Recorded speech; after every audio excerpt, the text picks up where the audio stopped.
want to be able to present something that's really great quality, a children's musical that families can actually turn up and go away and think about and resonate with them.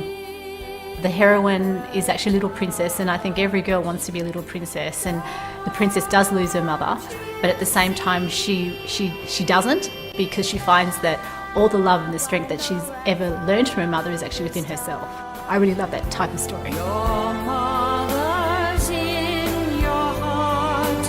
You were never far apart. My mother's in our heart.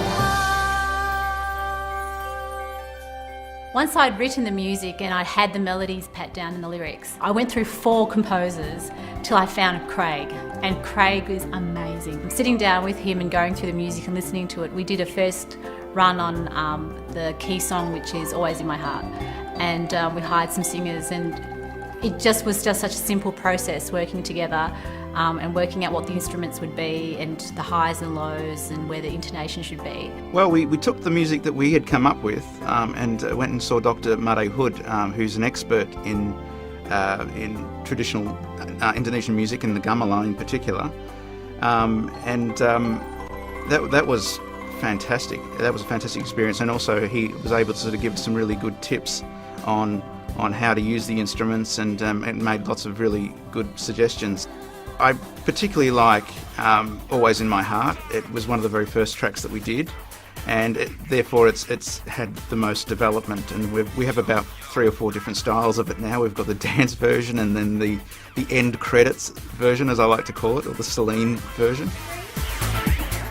We needed someone who was just going to absolutely light up a room, and so that was one of the strongest criteria, I think, when we were actually in the audition process. When someone just walked in that door and instantly you just knew the minute you saw them that they were able to sort of own the stage. To make it more complicated, they actually have to also be able to sing and dance.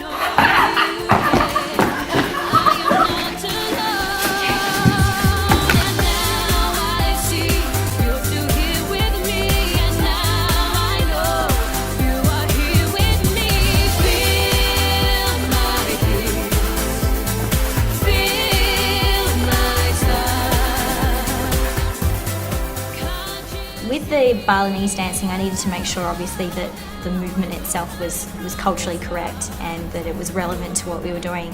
So we worked side by side with Jay Derry, who's a very prolific, Indonesian dancer, and from there was able to put what I knew about hip hop and all my background together and combine the two.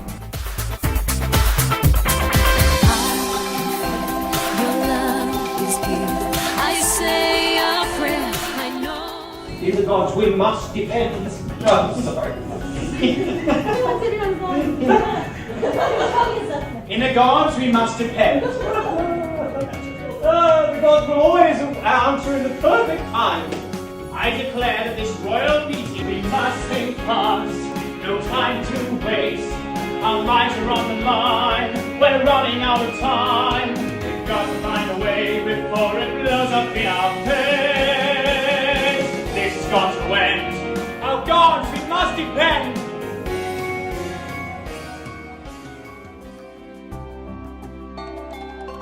As soon as you go to Bali, you'll always see everything in these very strong colours, and you see that replicated also in the scenery. I guess a great element of working within this production has been the richness of the colours that we're going to use.